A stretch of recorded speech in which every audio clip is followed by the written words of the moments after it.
Dëshiro të mirën e gëzon xhenetin. Muhamedi sallallahu alaihi wasallam na mësoi një të vërtetë të madhe. A doni xhenetin, i tha sahabëve një ditë. Ata thanë po. Atëherë Resulullah i tha, dëshiro për njerëzit atë që dëshiron për veten tënde. Kjo do thotë, trajto të tjerët me mirësi, lutu për të mirën e tyre, ndaj me atë që dëshiron për vete, për shpirtin tonë.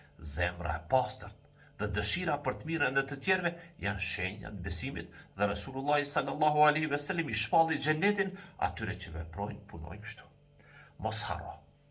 Jeta në këtë botë kalon, pasuria, fama, bukuria nuk na shërbejnë pas vdekjes.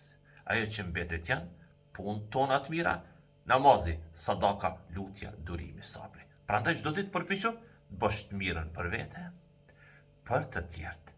Ndihmo, fal, buzëqesh dhe lutju Allahut për gjithë. Kjo është rruga e besimtarit dhe ajo që afron shpirtin te xheneti.